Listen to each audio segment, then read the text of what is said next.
Hello students, तो आज हम लोग पढ़ेंगे how to divide a polynomial by another polynomial. तो इससे रिलेटेड एक क्वेश्चन पहले देखते हैं। Can we divide one polynomial by another. तो इसका आंसर है we can divide one polynomial by another only when another polynomial contain less degree than that. यानी हम किसी एक पोलिनोमियल को किसी दूसरे से यानी किसी दूसरे पोलिनोमियल से तभी डिवाइड कर सकते हैं जब दोनों में से किसी एक का डिग्री दूसरे से कम हो, तभी हम वो दोनों पोलिनोमियल को एक दूसरे से डिवाइड कर सकते हैं। तो उसका एग्जाम्पल एक देख लीजिए।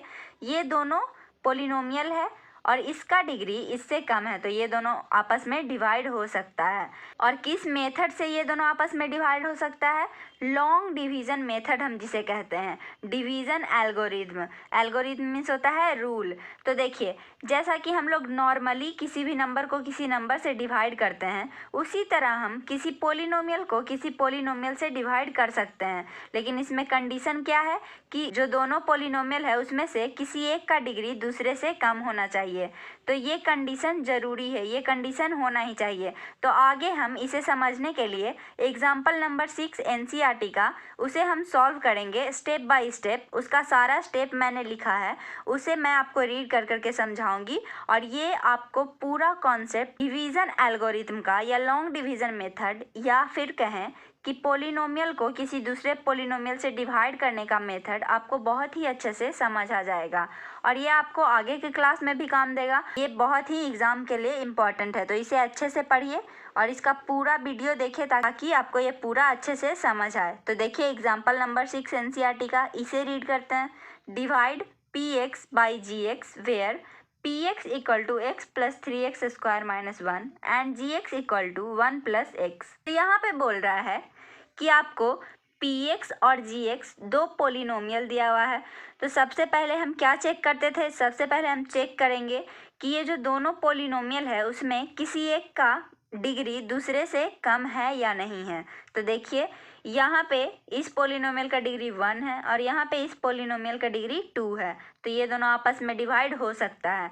अब इसका डिवीज़न मेथड देखने के लिए आपको सबसे पहले ये समझना होगा कि divisor, dividend, quotient and remainder कहते किसको हैं। क्योंकि ये चार टर्म का यूज ये डिवाइड करने पे, ये डिवीज़न मेथड में आपको बहुत ही यूज आएगा।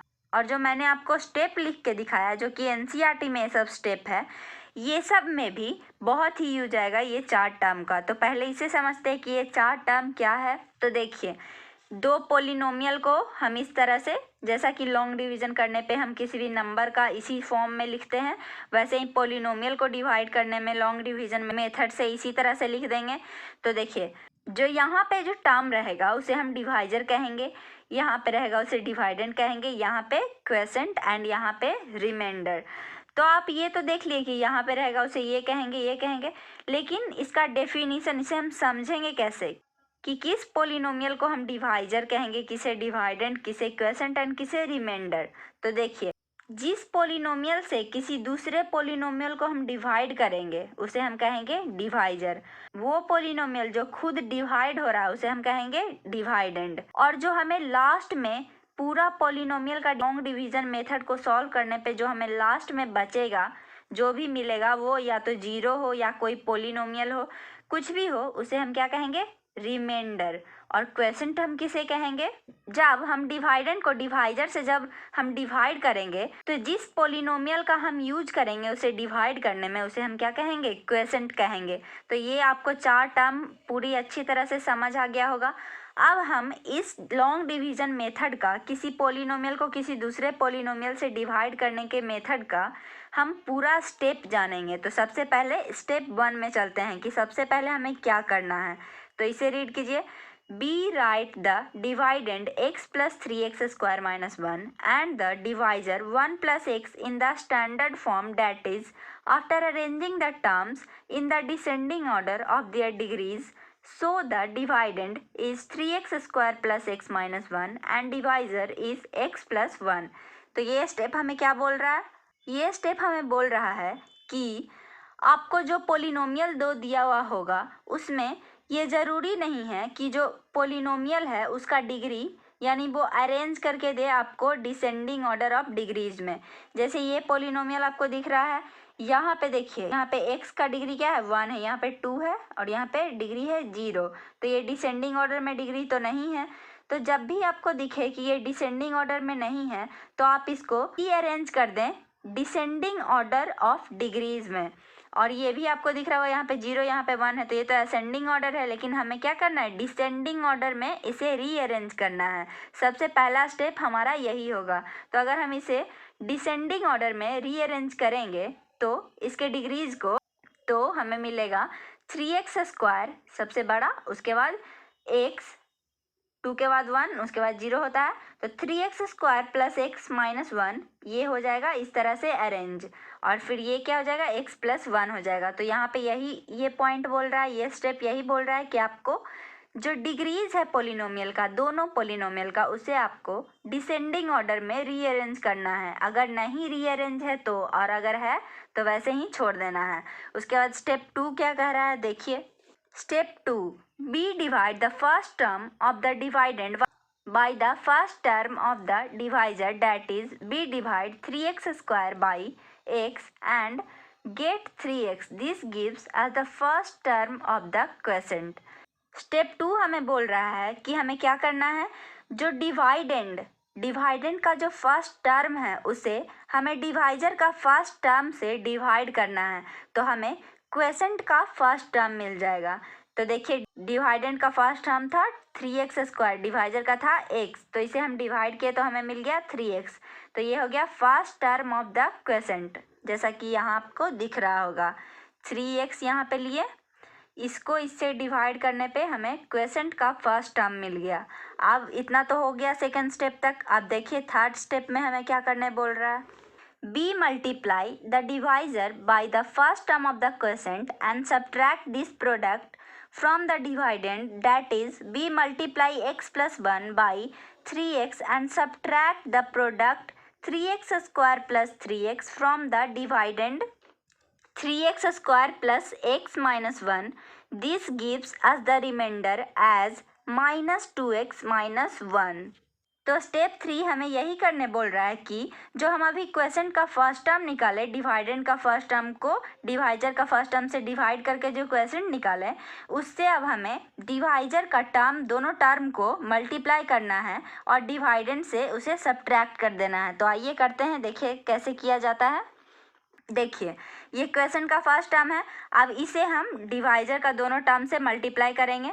3x इंटू एक्स, 3x² हो गया, प्लस 1 इंटू 3x, तो प्लस 3x हो गया। अब इसे हम डिवाइडेंड से सब्ट्रैक्ट करेंगे, तो जब हम सब्ट्रैक्ट करेंगे तो देखिए यहाँ पे माइनस साइन हो गया, यहाँ पे माइनस हो गया, तो प्लस माइनस कट गया, और यहाँ पे माइनस 3x प्लस x हो गया, तो क्या मिला हमें माइनस 2x। फिर यहाँ पे माइनस 1 ऐसे ही रह गया, ऐसे ही उतर गया। अब आगे का पॉइंट देखते हैं, आगे हमें क्या करना है। Step number 4, we treat the remainder minus 2x minus 1 as the new dividend.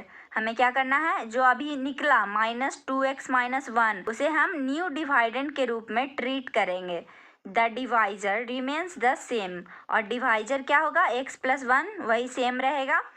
Then we repeat step 2 to get the next term of the quotient. अब स्टेप 2 आपको याद करना होगा। स्टेप 2 में हम लोग क्या किए थे, डिवाइडेंड का फर्स्ट टर्म को डिवाइजर का फर्स्ट टर्म से डिवाइड करके हम क्वेसेंट निकाले थे, तो वही स्टेप 2 हमें रिपीट करना है न्यू डिवाइडेंड के साथ। यानी न्यू डिवाइडेंड तो ये है, तो इसका जो फर्स्ट टर्म है उसे हम डिवाइजर का फर्स्ट टर्म से डिवाइड करके न्यू क्वेसेंट, या फिर बोले कि second term of the quiescent निकाल सकते हैं। तो उस तरह से निकालना। आगे क्या बोल रहा है, that is we divide the first term minus 2x of the new dividend by the first term x of the divisor and obtain minus 2। Thus minus 2 is the second term of the quotient. अब क्या बोल रहा है, हमें new dividend का first term से divisor का first term को हम डिवाइड करेंगे, टर्म ऑफ द क्वेसेंट निकाल लेंगे, तो वो हमें मिलेगा माइनस 2। तो आपको याद होगा माइनस 2x न्यू डिवाइडेंड का फर्स्ट टर्म है और डिवाइजर का फर्स्ट टर्म है x, तो ये दोनों को डिवाइड करेंगे तो क्या मिल जाएगा, माइनस 2। एक बार आप यहाँ पे भी देख लीजिए, देखिए यहाँ पे ये न्यू डिवाइडेंड मिला था हम लोग को, तो इसका फर्स्ट टर्म है -2x और डिवाइजर का फर्स्ट टर्म x, तो ये दोनों को डिवाइड करेंगे तो हमें न्यू क्वेसेंट मिलेगा और सेकेंड क्वेसेंट इसे बोल सकते हैं। क्या मिल जाएगा? -2x को x से डिवाइड करेंगे तो मिलेगा -2, तो -2 हो जाएगा second term of the quiescent.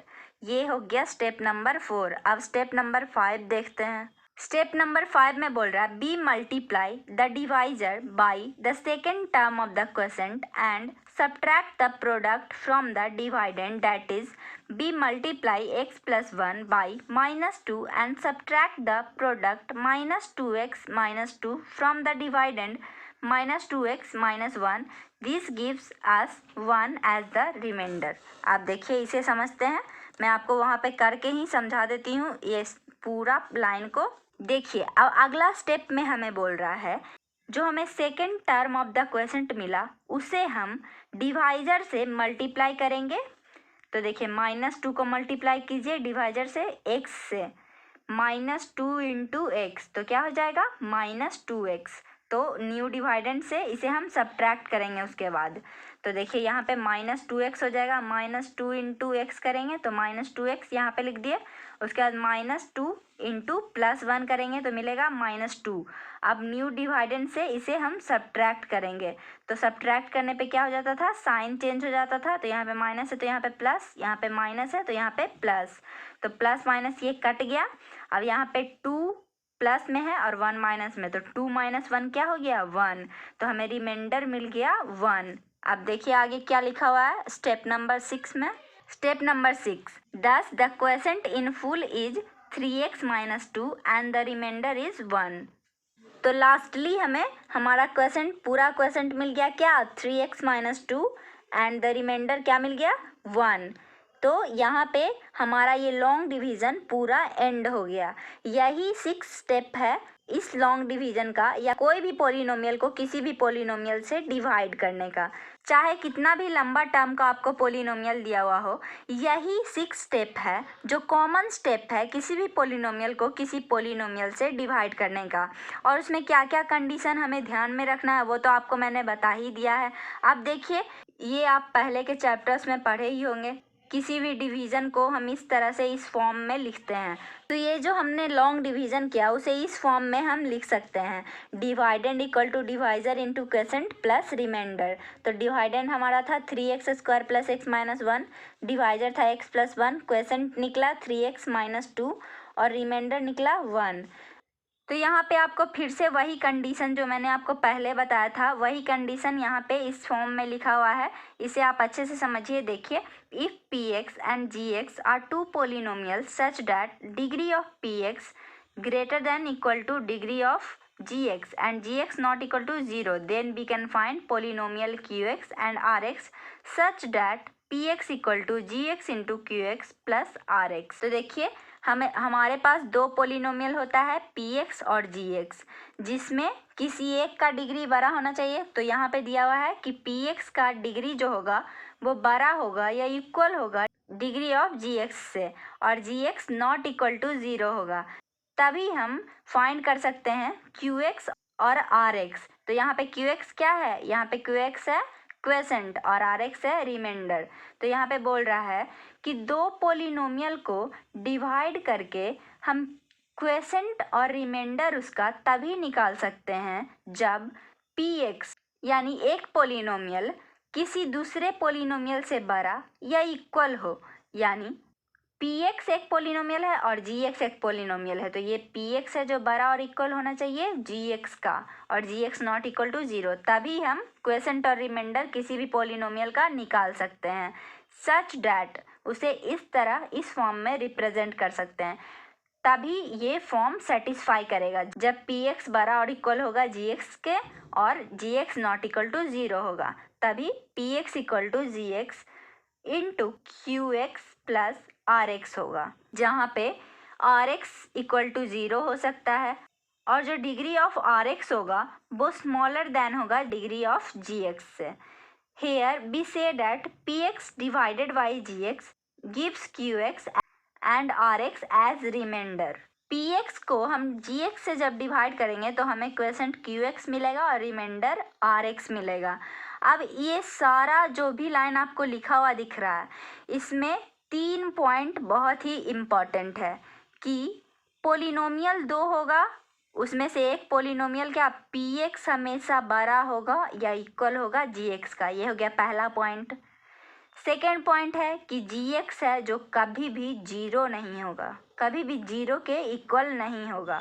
Third point है rx जो होगा, डिग्री ऑफ रिमाइंडर जो होगा, वो डिग्री ऑफ डिवाइजर से हमेशा छोटा होगा, या फिर कह सकते हैं कि जो rx होगा वो हमेशा छोटा होगा gx से। ये हो गया थर्ड पॉइंट।